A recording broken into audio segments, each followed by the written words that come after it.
Hi, and welcome to Xolo's webinar about what are the things that are holding us back in our career. And we are here today to basically discuss how to be more aware of the blockers we have created for ourselves, and also maybe how to tackle them. Are there any ways out, and how can we put those maybe fears or doubts behind us?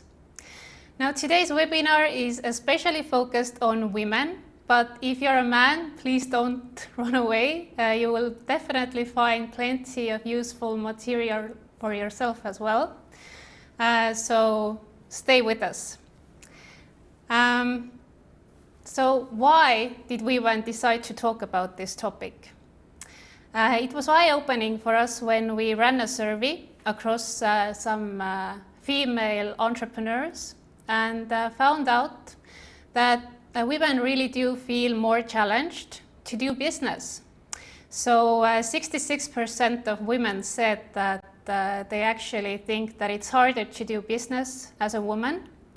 And if we also look at the reasons why women feel they are harder off than some of their male counterparts, then those results are somewhat also derived from their own beliefs.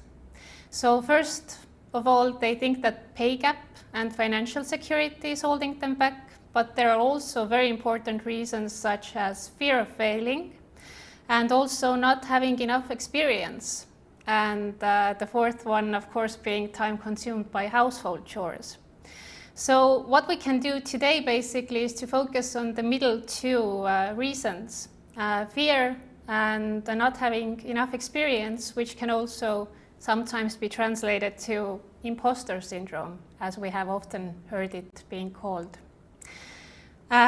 So before we begin, just a quick side tour to what Xolo is. So we all will be on the same page, but after that we will get right started. So Xolo helps freelancers, digital nomads, and professional people basically to set up their businesses if they're doing a solo business. And there are two main products that we help our freelancers with. First of them is Xolo Go, which enables you to invoice your customers without registering a business and to do it via a legal entity. The second one, Xolo Leap, takes it one step further and actually helps you with company registration and the management later on as well.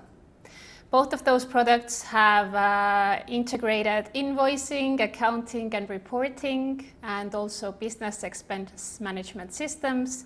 So we really basically are making solopreneurship a magical experience where you can mainly focus on your customers and pretty much forget all about the rest of the admin stuff.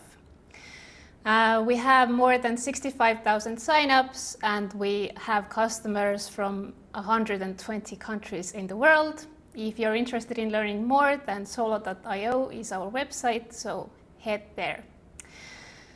But now, I won't be the only one speaking at today's webinar.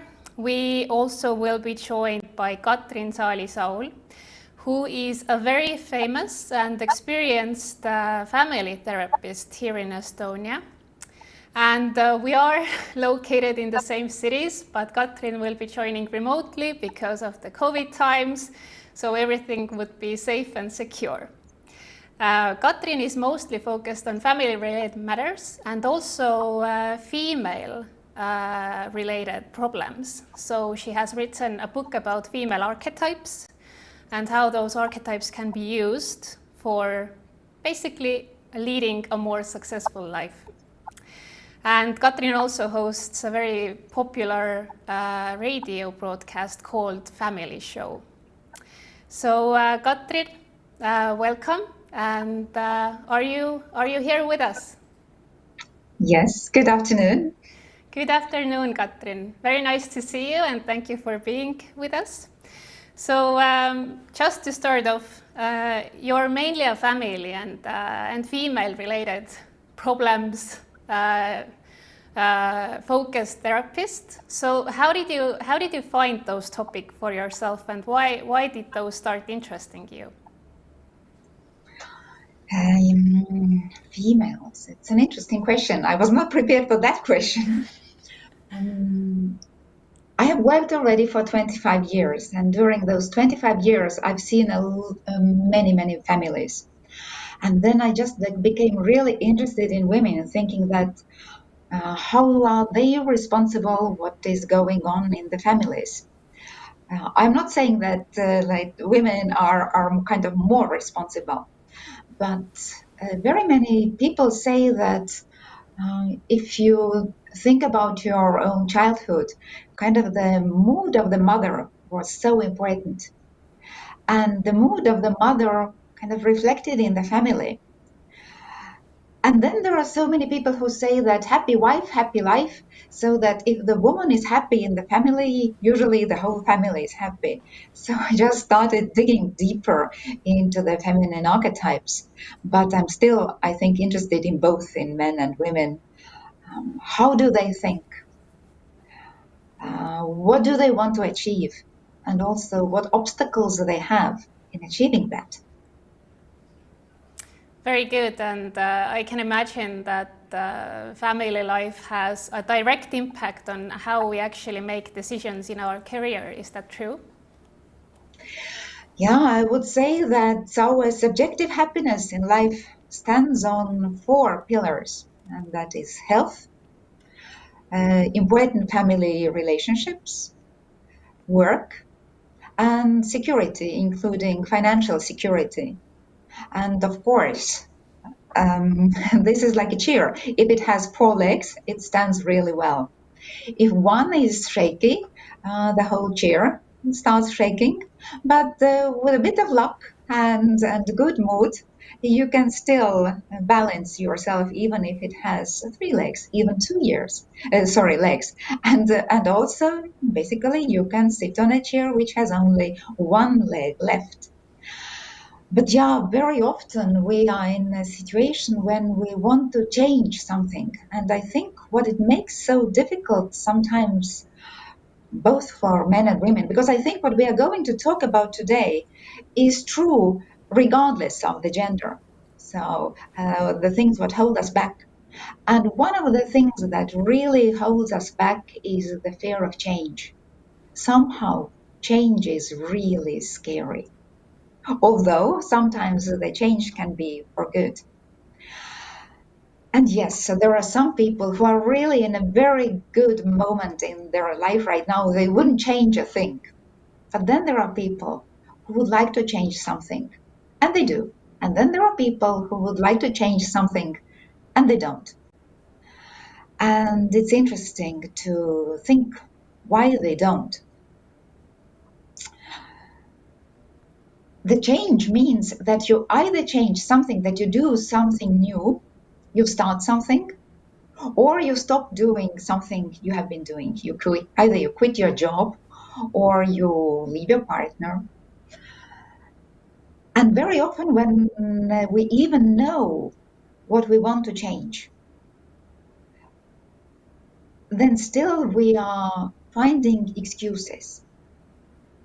And now we have the whole list of the excuses, which also our listeners can take a look. We can say that later.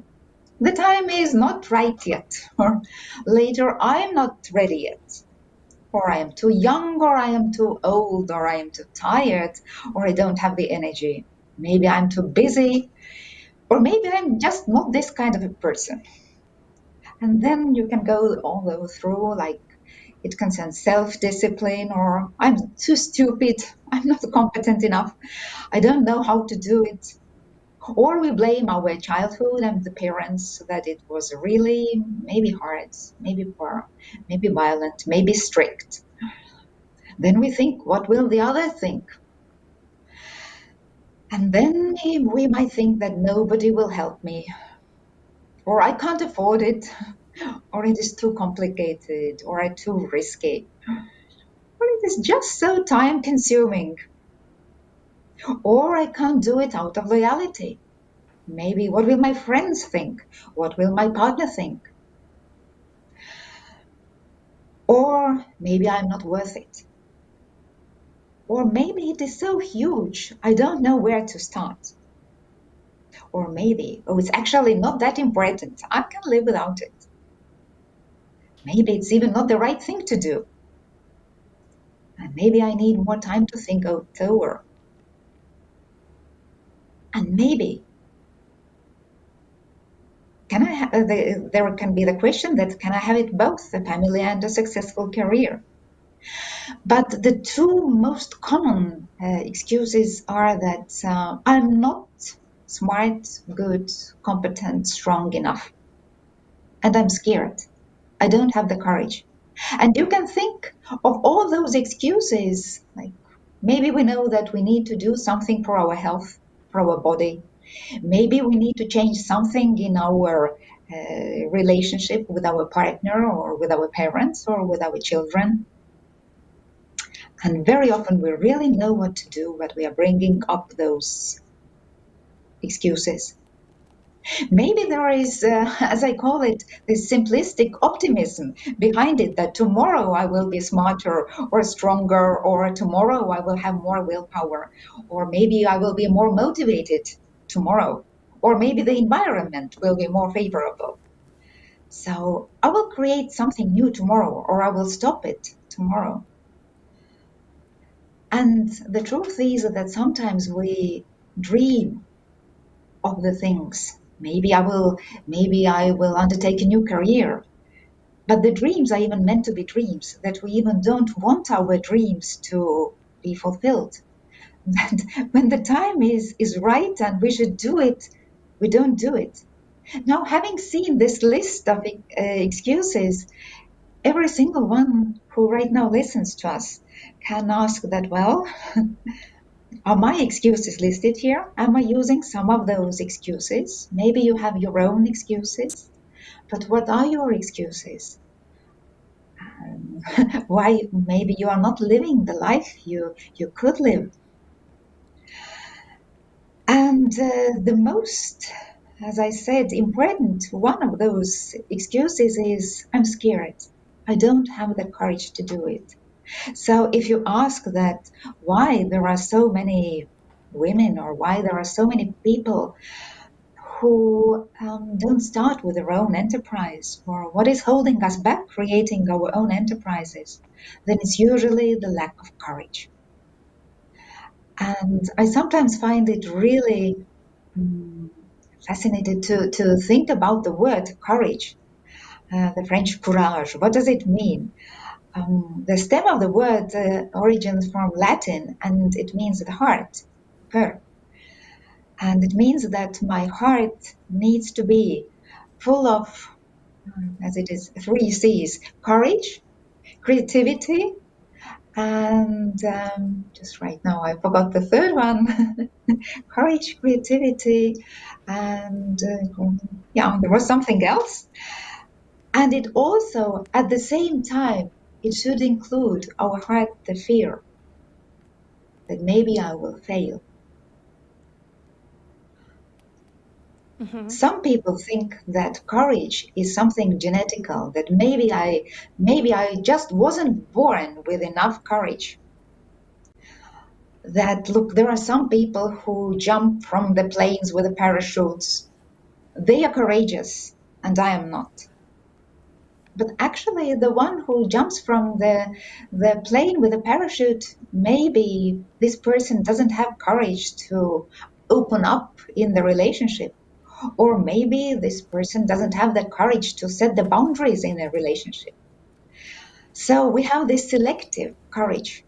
It doesn't mean that if I'm not brave enough to jump from the airplane, that I can't do something else that needs some courage.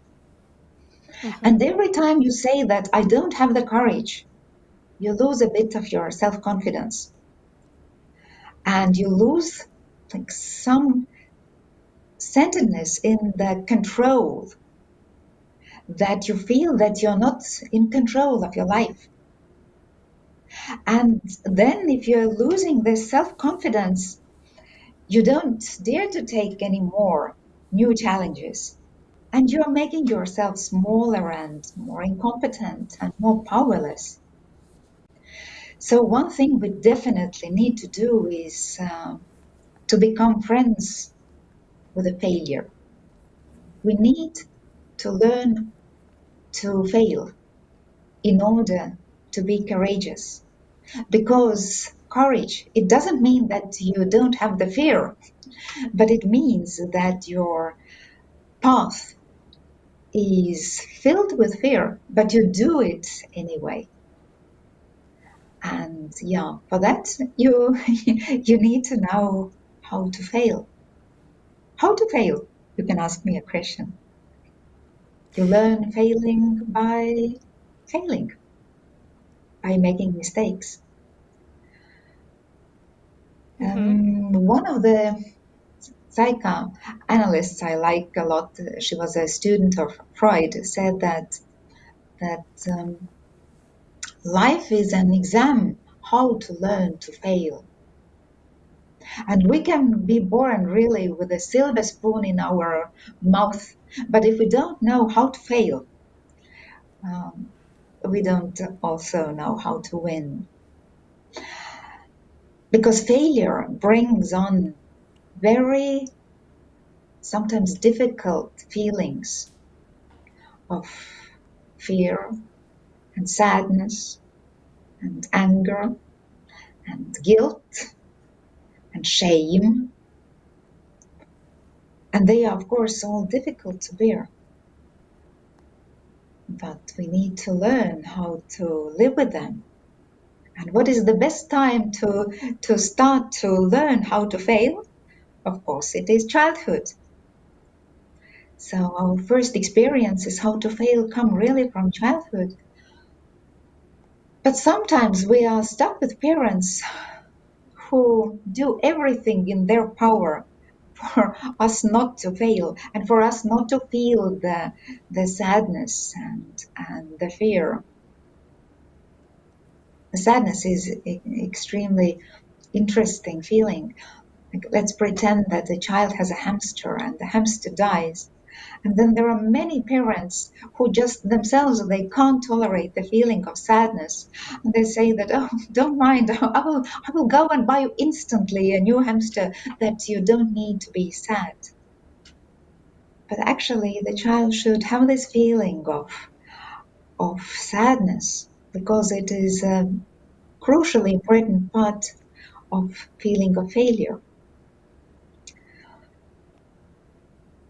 And also, it is important to learn about the fear because failure also comes with fear. And fear has so many layers. We can ask that ourselves, why don't we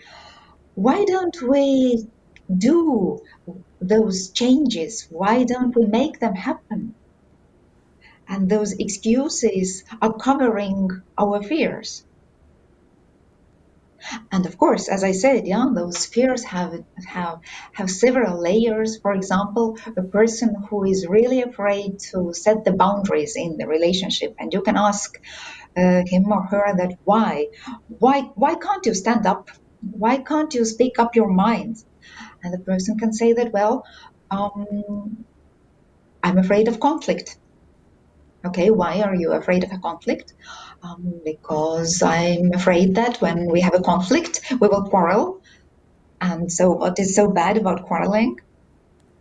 But when we quarrel, she or he might leave, and I might be alone. So, the first answer, what do I fear, is that, well, I am afraid of a conflict, but an actual fear is that, well, I can't set my boundaries because I'm afraid of being alone.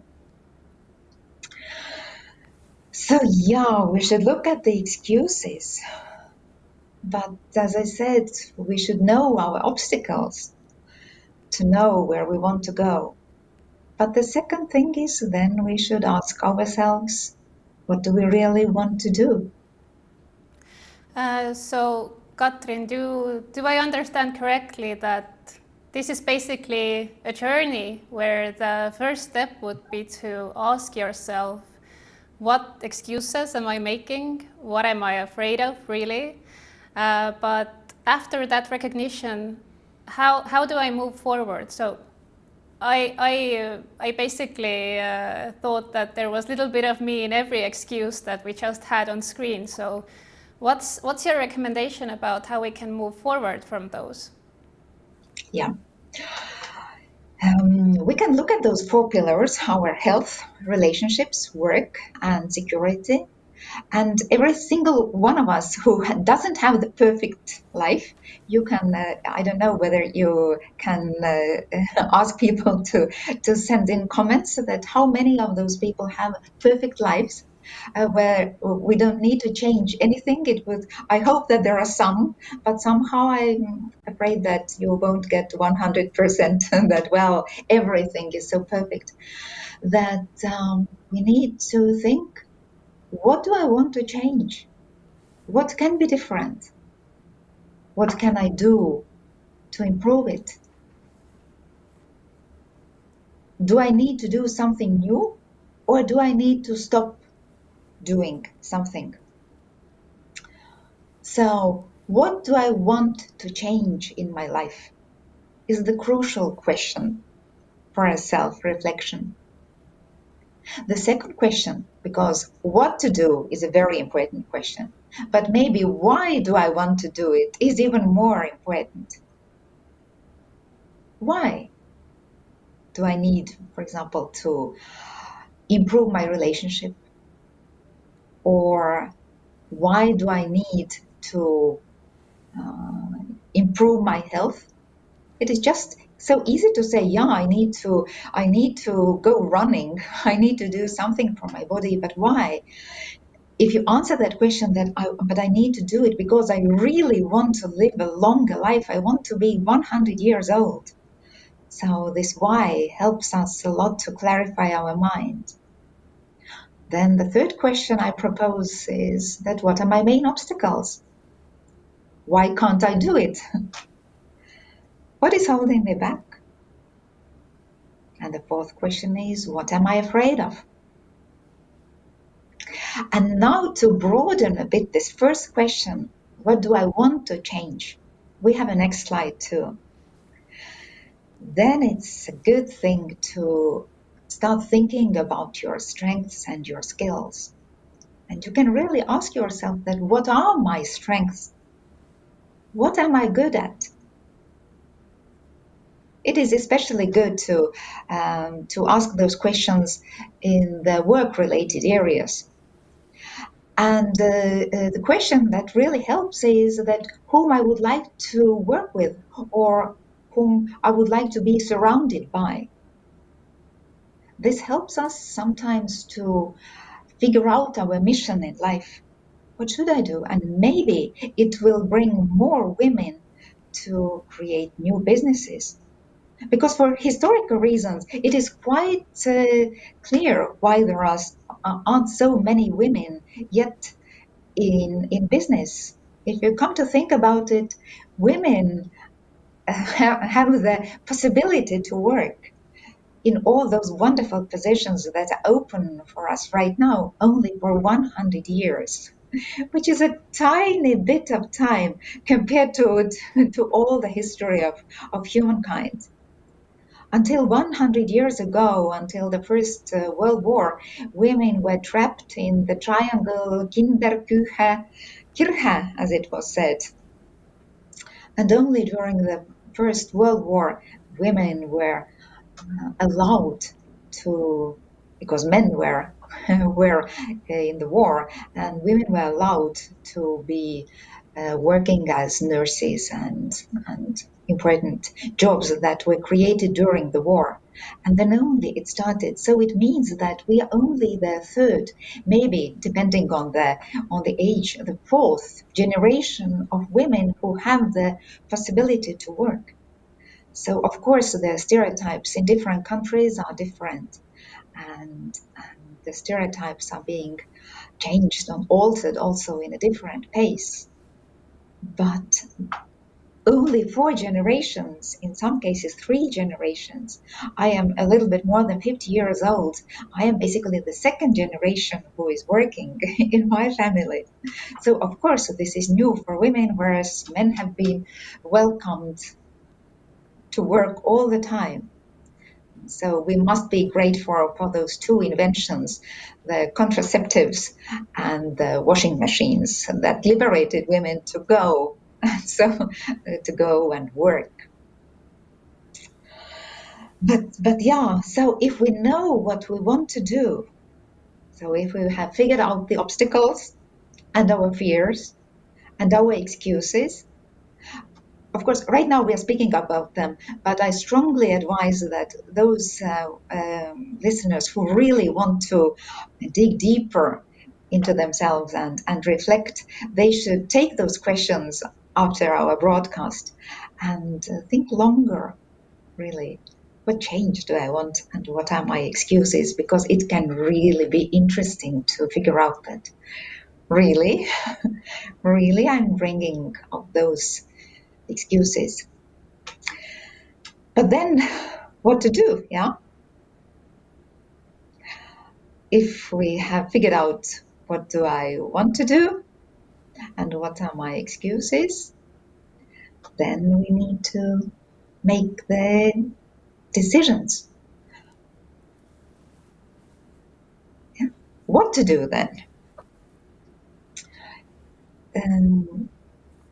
Let's take, because I don't know, there are so many different, probably women listening, or maybe men too, listening to your broadcast. It is difficult maybe to speak about job-related issues, but health is something that is very clear to every single one. And taking good care of your own health is probably one thing that every single person can relate to.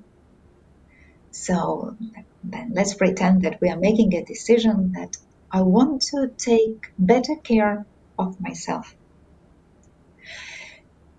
You should verbalize it in a positive way.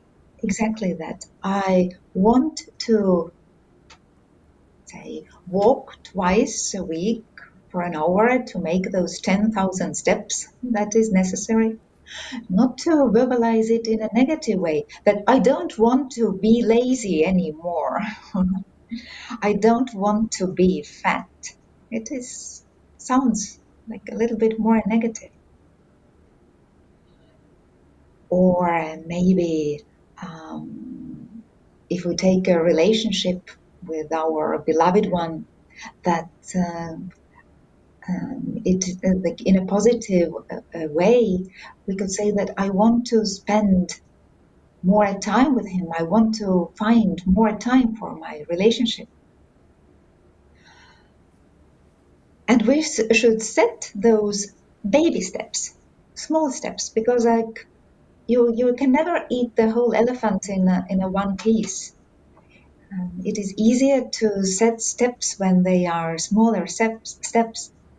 And it is much more easier to achieve action-oriented goals than to achieve result-oriented goals, because sometimes result is very difficult to measure. Result-oriented goal with a partner will be like, I would like to spend more time with my partner. But what is more time? How do you measure how much time is more, really? Instead, you can put down the action-oriented goals, which means that I will talk to my partner every evening for 15 minutes. I would really talk. How is my day? What do I feel? What do I think? What do I need? Do you agree? It is a much better plan than just to say that, yeah, I want a better relationship. Then it's good to write it down. Maybe with a relationship, it's not so important to write it down. But when it comes to taking care of your health, or when it's job-related activities, it is better to write it down and put those actions in your calendar. The life has shown that if you don't put the things that are important for your life into your calendar will be pretty soon occupied with the life purposes of other people. But if you say that I want to take better care of myself, then you can put into your calendar that I need, say, 10 minutes, maybe 30 minutes every day for myself. I need time to rest. I need time to, some people like to meditate. I need time to do something good for myself. If you don't have them in the calendar, you will forget about them. And sometimes you do it for the first 1 month, 2 months. But then after the third month, it might become very complicated. So it's better to tell somebody about your promises for you to keep your promises. So this is basically the process you need to undertake in whatever the field. Is it with your health, with your relationships, with work, or with your security, with money? Again, we can take also, let's take money. It is very vague to say that I want to save some money. Saving the money would be a result-oriented goal.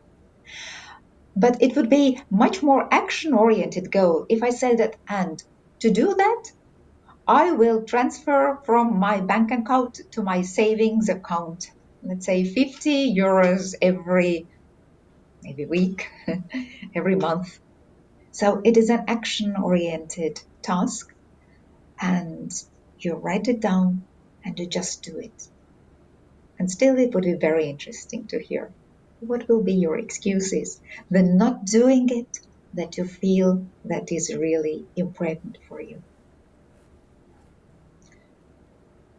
Yeah, does it answer a bit your question? Yes, it definitely does. And I think by creating this simple process out of it and really like, as you said, taking baby steps in order to first make the decision and then also let others know about it and then start goal setting for it as well. I think it makes it much more actionable, as you said. But probably the number one question on everyone's minds today is about imposter syndrome, which we have heard so much about, but do we really understand what it means, why we get it, who are most likely to get it? So can you talk a bit more about imposter syndrome?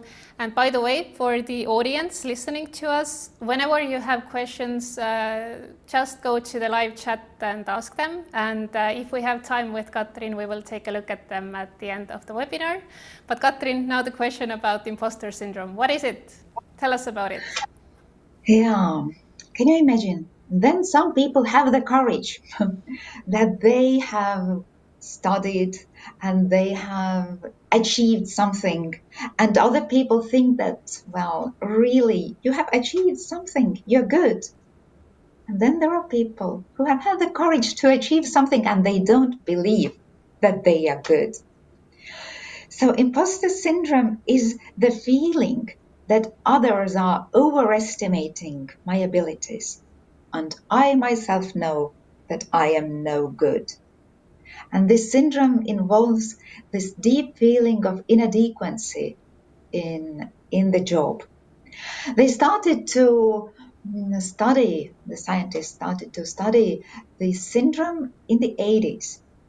And of course, every single one of us who has some self-criticism has sometimes thought that, okay, maybe I'm not good enough.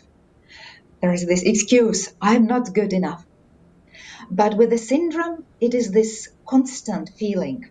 So the person feels that he is considered to be smart, competent, good, but there is the feeling that it is only the matter of time until they find out that I'm not. And then I will be declared to be a fraud. And it consists mainly of two characteristics. First, there is a deep inner belief that I'm not the one who I seem to be. Secondly, there is a deep inner fear that one day there will be a disclosure day, that everybody, or at least those who really matter, will find out how stupid and incompetent I am.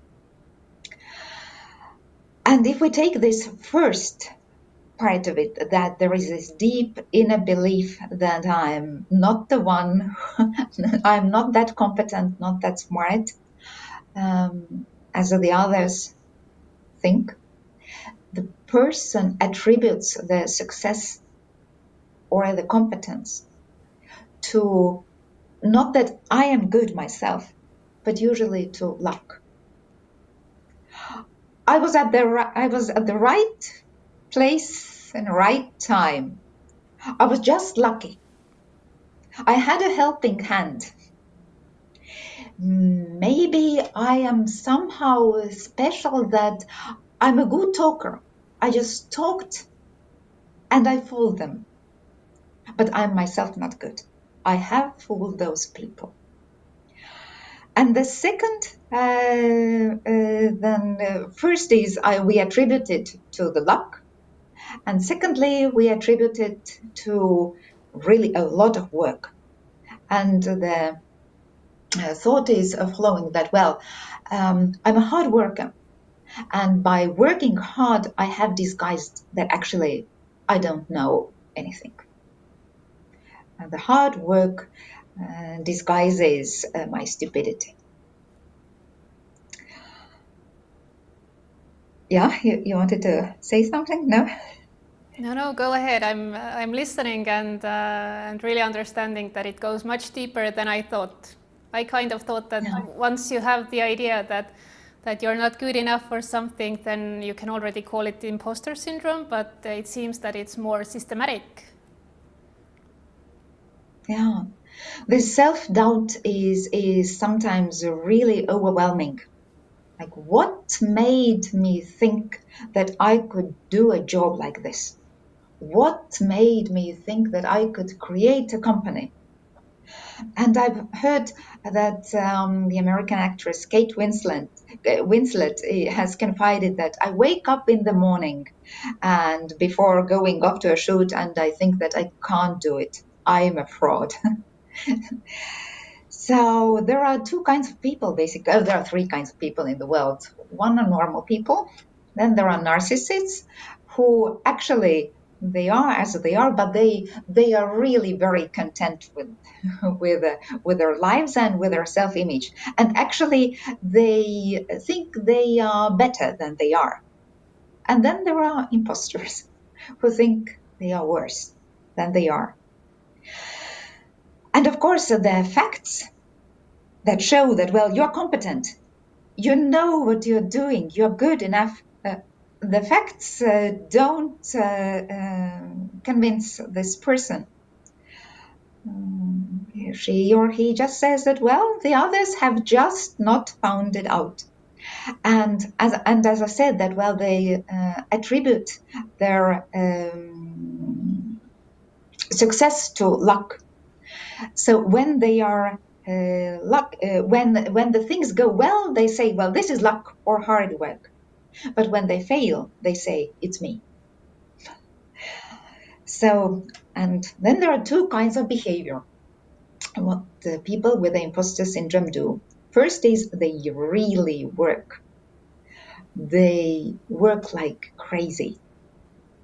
And those are those people then who say, well, then I'm not good enough, but I work. I fool you because I really try. And then there are others who procrastinate a lot. And of course, they don't do enough work and they say, well, it was just the luck, but I'm not good. And the second part, as I said, the first part is this deep inner belief that you are incompetent. But the second part to that is this fear of being exposed. And this is actually a very dangerous fear because people with imposter syndrome very often tend to stay in their position because they do not believe that they can do better. And they even avoid seeking promotion. And then what they do is sometimes they don't write the paper, they don't hand it in because they are afraid that, well, if I hand it in, they will discover that I know nothing. They don't undertake new projects. They don't undertake new challenges because, again, of this fear of being exposed. And what is the result? The result is very often burnout, job dissatisfaction, and anxiety. And it is not to live a good life when you're anxious or when you're depressed. And then it's interesting how exactly in this moment when we have the feelings of imposter syndrome, we again start with the excuses. Because imposters, they are really smart finding the excuses. So I keep listening to you and thinking that imposter syndrome is a terrible thing. It hurts us so much and it doesn't really allow us to go after what we really want. And it's basically like a cycle. You don't seem to get out of it. But have you researched what causes it and why do we feel those feelings and why is it such a systematic thing for us? Yeah, it is just not a cycle, it is a vicious cycle. Yeah, it's quite hard to pinpoint what is exactly the reason, but of course, our inner perfectionism, when whatever you want to achieve, it is like a horizon that doesn't matter how much you walk towards the horizon always keeps sliding away. It is the need to be the best. It is the fear of failing. And of course, where does it all start? It starts from our childhood. So sometimes there have been really critical parents. Sometimes there are those gender stereotypes that, well, women, you were competent 100 years ago, like in those three fields, Kirche, Küche, and Kinder. This is your fields of competence, and even society has changed, but the belief system of some people have not changed. And sadly, imposter syndrome is found more to be women are more in danger than men. But right now, the studies confirm that there are imposters or people with imposter syndrome in both genders. But there is one thing in the childhood that seems to also affect those people with imposter syndrome.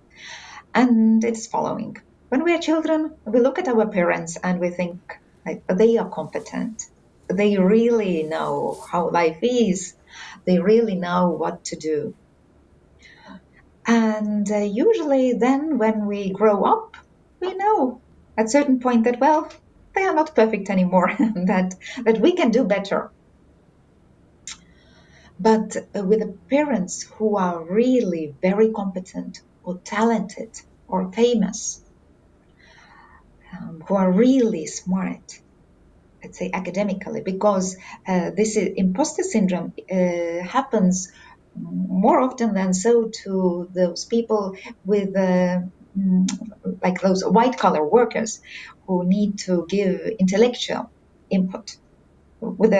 If you work with your hands, for example, if you want to be a chef or a cook, then if you can't cook, it is pretty clear after, let's say, 10 dinners that you can't cook. You can't fool the others that you are a good cook if you are not.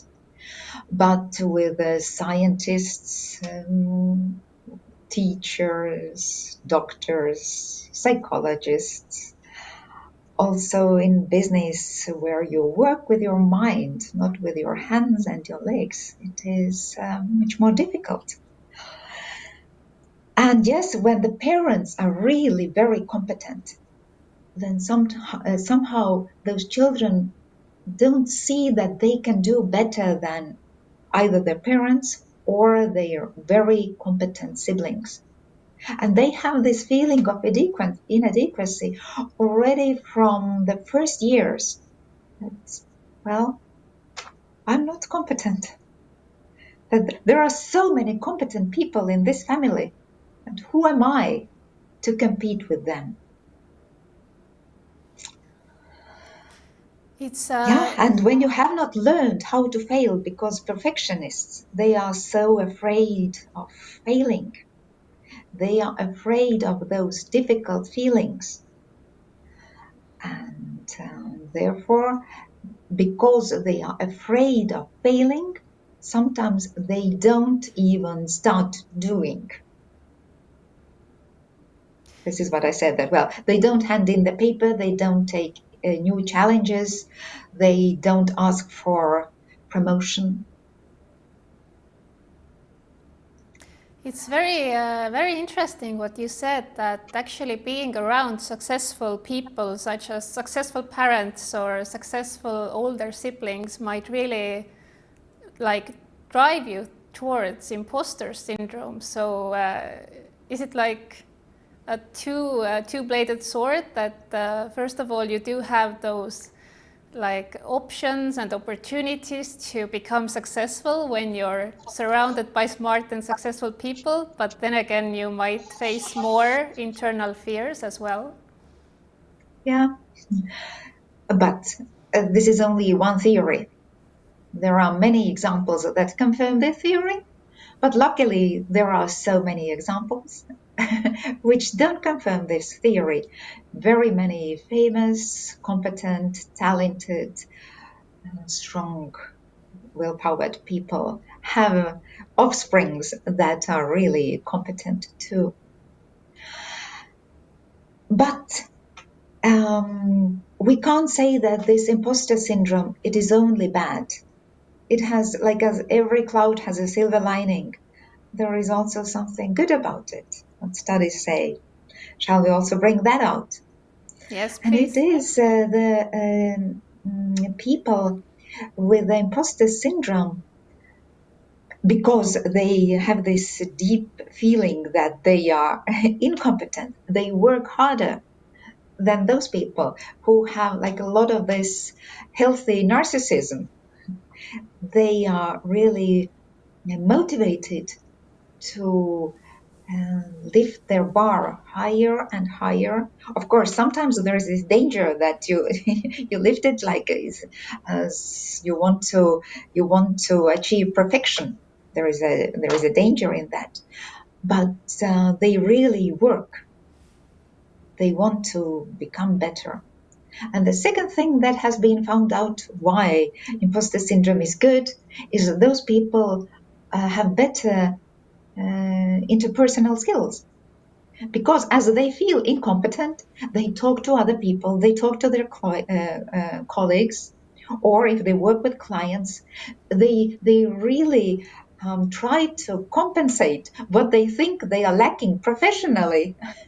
They compensate it on a human level. They are usually good listeners. They usually have empathy. And I don't want to fall into gender stereotypes, but there is still some truth to that women are a bit better in being good in empathy and in interpersonal skills. Maybe this is also one reason why women suffer more from this syndrome. And there is one more thing I didn't talk about. I said that it is important to learn and become friends with failing, but it is as important as become friends with the failure to own your success, to become friends with your success.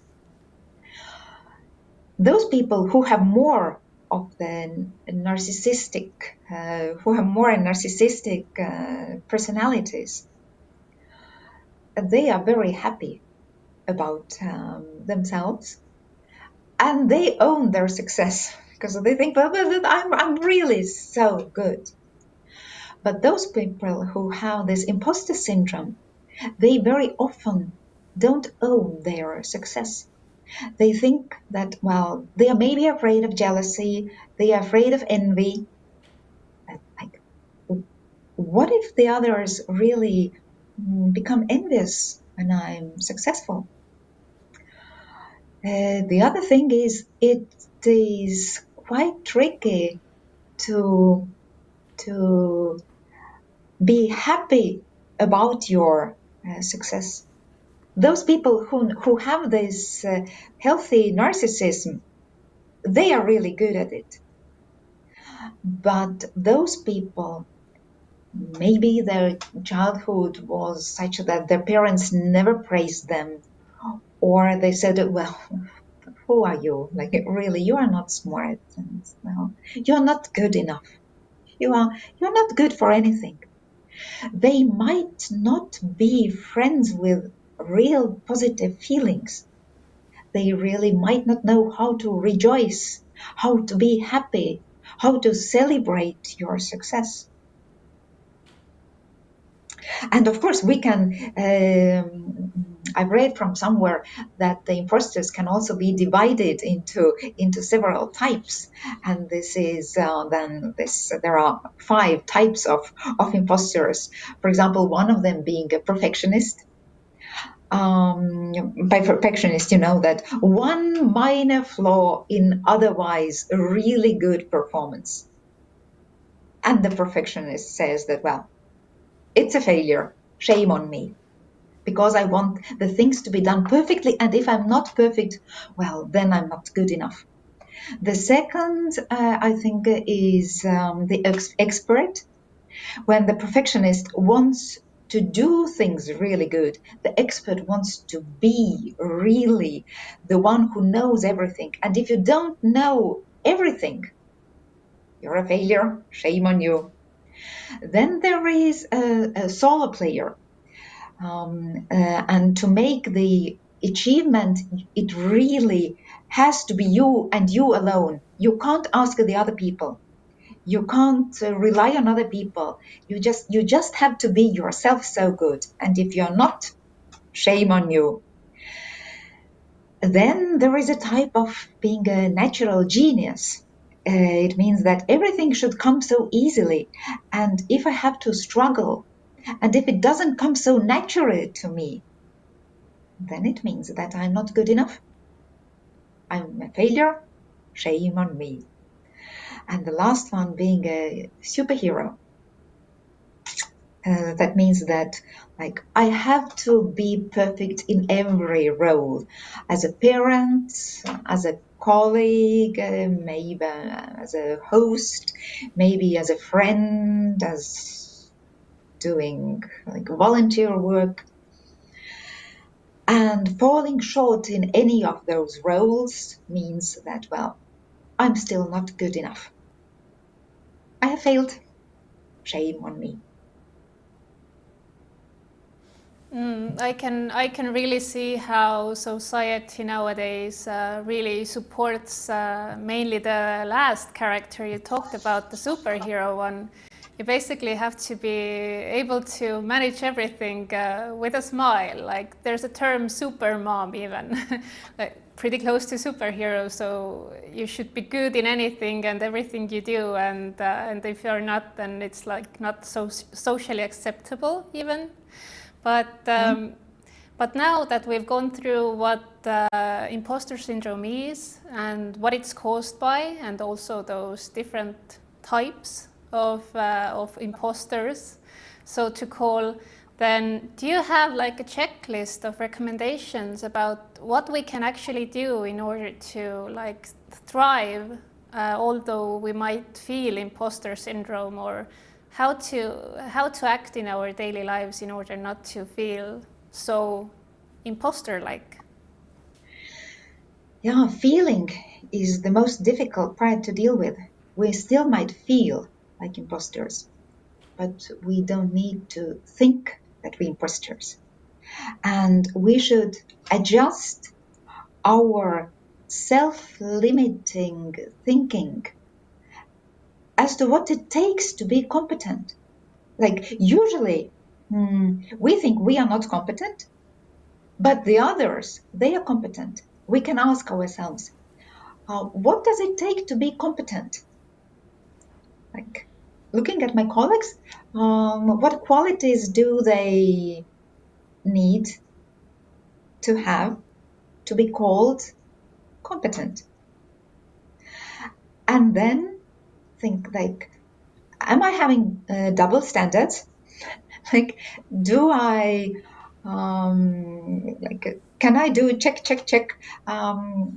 with the same qualities? Do I qualify? Because usually imposters have this double mentality that we think that the other people, they are so competent and we are not. Comparing ourselves to the others is a deadly sin, I would say, because usually we compare the upsides of the others with the downsides of ourselves. And when we compare, we really look at the Anne or Helen and we think that, oh, well, if I could speak like Helen does, or if I could express myself as Anne does, but Anne at the same time or Helen at the same time might think about us, well, if I could just do some things, be as smart as Katrin is. So comparing is a deadly sin. And what we could do, the first thing I would say is we have to accept ourselves as we are. This is how to know that I'm good enough. I will never be perfect. Perfectionism is also a deadly sin. And accepting myself, it doesn't mean that I lower the bar, but it's about resetting the bar to a realistic level that doesn't leave you forever striving and feeling inadequate. Self-acceptance is really also about being self-compassionate and self-friendly and kind to yourself. Working for 25 years, I've seen like hundreds, probably thousands of people. And when they come to therapy, one thing that happens like many times is that people are not friendly with themselves. They are good friends to other people. Imposters are usually really good friends because as they feel inadequate, they think others are better. But very often they are not good friends to themselves. Their inner voice is sometimes very cruel, very demanding, very severe, blaming that, how could you? You have to work harder. You're not good enough. Look at you. So self-compassion, knowing that actually there are many people who feel like that. In Estonia, we have a relatively young prime minister in her 40s, and I have read her article where she wrote that, well, before she became a prime minister, she worked in Brussels in the European Commission, and then she wrote an article that, well, I have this imposter syndrome. So this imposter syndrome hits especially those women who really actually sometimes are really competent. But of course, we all reach the ceiling of competence. somewhere. So there might even be truth that there is quite a lot of incompetence in my days. But how to be kind to yourself, saying that, well, yeah, I don't know everything. And I'm not the best, but I'm good enough. This, of course, this is a long process. Like, I can't give here five tips how to overcome the imposter syndrome, and then you go with a full moon during midnight on the crossing of 5 roads, and you utter the magic words, and all of a sudden you are free of this syndrome. But really working on your perfectionism, working on your self-acceptance, and also working on your healthy narcissism, which is like, yeah, I'm good enough. I have studied, I have worked, I have achieved quite a lot. And psychologists say there is a test which is called the duck test. And it is about that when the thing looks like a duck, it walks like a duck. And if it quacks like a duck, what is the sound the ducks make? Yeah, then it's probably a duck. So when you have achieved something and other people think that you're actually pretty good, then probably you are pretty good. Although there is always room for improving. Always. So one more tip I would give is to become friends with your success. And for that I have a really good exercise. Write down your achievements, your successes of past, let's say, 3 years, maybe 5 years. Just write them down and find pleasure in that. Really feel the pride. Be proud. Own it. This is very much empowering exercise. And sometimes when we have group therapy or I give lectures in groups, and then I have this exercise done that write down 5 the successes of 5 years, and then find somebody and really boast. Go and tell the other person that I'm so proud of myself. Look what I have achieved. And I'm so happy about it. Because in our everyday lives, we don't own our success. We kind of want to be modest. We don't want to be evaluated that we are narcissistic, that kind of how we boast and how can you be so content with yourself. But owing your success, telling somebody that, well, really, I look good. I am content with myself. I am content with my life. I am content with what I have. I'm content with what I'm surrounded. And it doesn't mean that, well, you can't want more. Of course you can. You can always lift the bar. But you can lift the bar but still feel content with where you are and with what you have. Because it is a very sad life if you're never content. And even if you reach something, then you set the bar somewhere and then you reach it. And then you're not content. I think a saying that I really love fits in well here, which is basically perfection is the enemy of good. So whenever we strive for perfection, we actually stop ourselves from achieving something good. So I think that's a good motto to live by. But we should focus on the value we bring, not on attaining perfection. That's true. But and giving your best is not the same as being the best. Absolutely, absolutely. Shall we also look at the question section now, Katrin? Let's see whether 10 minutes. Yeah, let's see whether there's anything we can help people with right away. So I'll open the comments. So maybe first question, so to say, is that someone says that imposter syndrome is relevant for both men and women, and for men it's especially relevant if they are working in a foreign company or organization. So I think you said that men can also definitely have imposter syndrome, Yes. but is it less frequent? Is it somehow different than what women experience? No. It's the same. As I said, they started and they in the 80s when they started to study it. And then they said that it is more for women.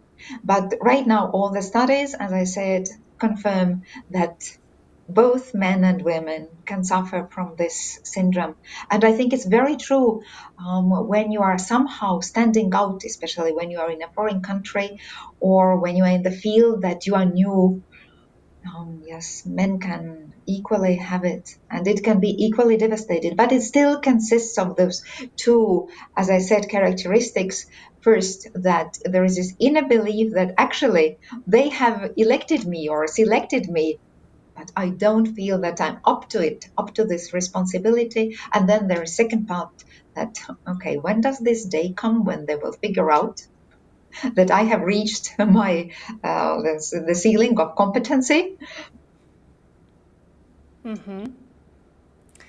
Then there's a second question about do imposters work long hours to compensate for their perceived inability and incompetence? Yeah, as I said, there are two types. One procrastinates, but the others, they really work harder. And of course, working harder might mean longer hours, but not all of them, because some of them just like they live a normal life, but they just have this unbearable feeling. Mm-hmm. But some don't want to have this feeling. This is a very difficult feeling to have. And then to silence the feeling, they start working because then they feel that they are doing something not to feel it. But of course, then we can do many things not to feel. We can drink, or we can do excessive shopping, or whatever. What it is possible to do to clean the kitchen when we don't feel a feeling. But feelings are good. Emotions are good. They let us know of our needs, and our feelings communicate about our thoughts. And this is really something the people should talk about. And therefore, like if we were in a real classroom right now, I would ask people to lift their hands. How many have had it? And it is very, very good and very comforting to hear that, well, I'm not alone. There are so many others. Can you, Kristin, be brave? Can you be courageous and say, have you had this feeling sometimes? Oh, yes, I have. I'm not afraid to really admit it. Yeah. Let me be brave too. I also have it, like as you said in the beginning, that I'm a host of a really big broadcast, like equivalent of Estonian BBC. And I also have this feeling that one day my colleagues will find out that actually I'm not a competent host, and that my knowledge of psychology actually is quite superficial. Although I have worked for 25 years, and although I have reached quite a high level, I still have this feeling. So, and when I speak with my friends who are also like high achievers, and they are they all over 50 years old, so they are not young, because of course when you're young, when you're 20 and you go and work, then you even don't have this feeling that, well, I should be the best, because you know that, well, I'm young and I will have time. But by the time you are 40, you are 50, you should have accomplished something, yeah, and then you have. And then when we talk, and almost every second has it, saying that, well, yeah. Like one is the sales manager in one company, the other is CEO, and they say, I wonder when they will figure out that, well, I'm just pretending. Yeah. There will come a day when they will know. So anyone willing to admit if they suffer from imposter syndrome, comment in the comments section, and encourage others also to not feel alone in this problem. But one more question, Katrin. If you have someone in your life who suffers from imposter syndrome, what can you do to help them? Well, we can help other people by listening and asking the questions. And one of the best questions in the world is why.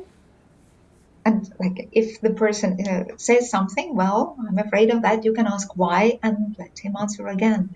And then ask why and why again. The second perfect question is, what do you need? Exactly. What would you need to that would give you reassurance that you are good enough? What will reassure you?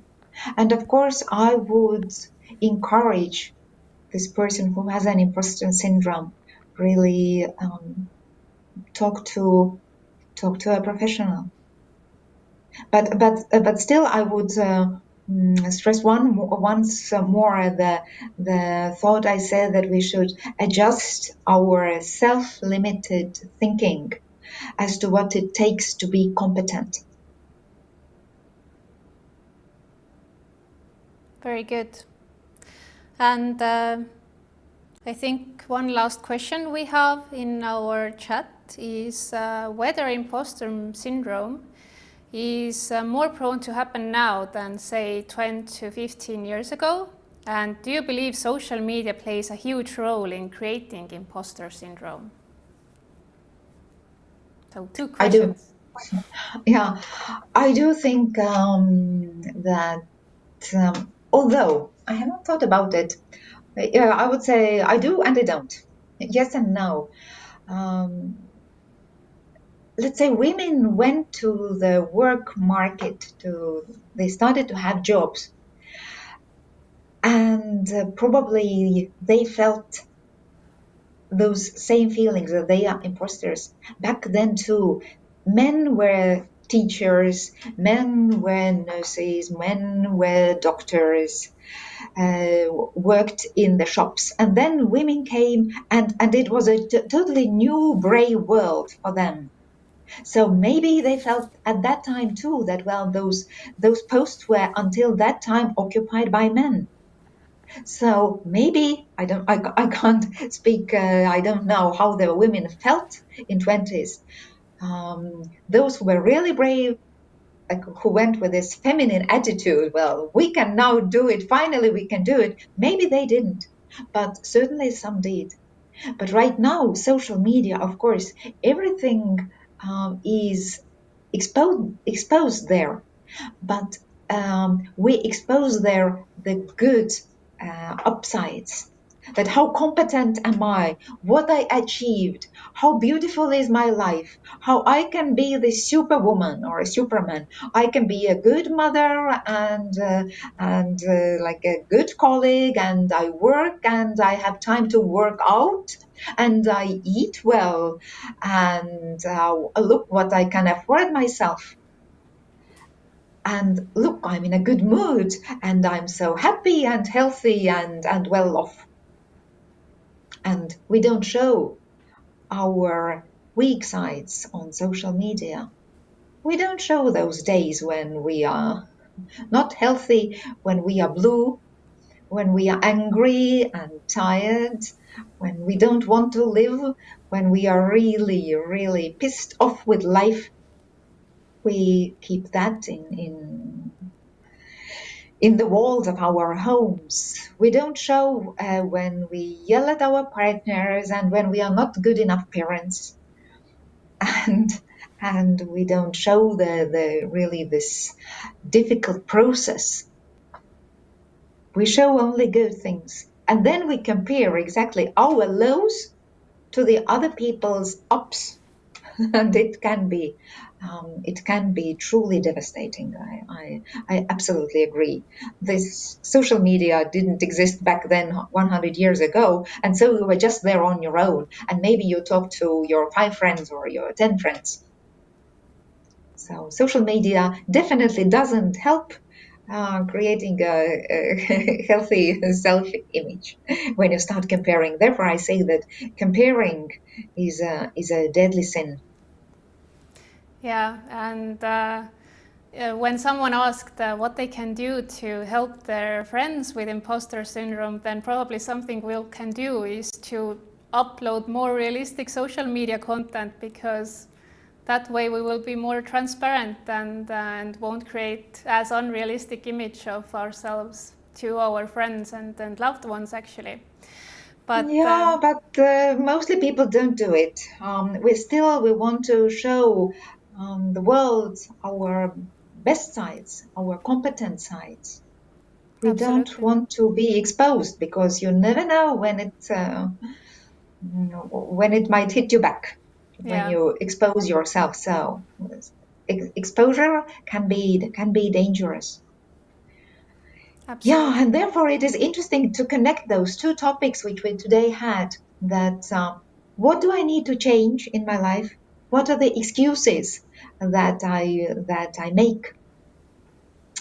And to analyze the feelings that I have, the feelings especially of this, I'm not good enough.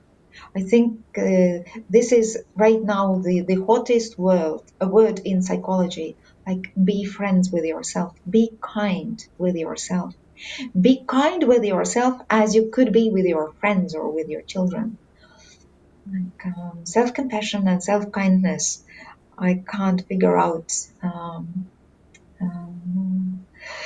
a more important field of personal growth, and also knowing how to own your success, and how to own your kind of not only success but the small good things in your life, and how to be really grateful for what you have in your health, in your physical appearance, at home, in your relationship, at work, in whatever you have.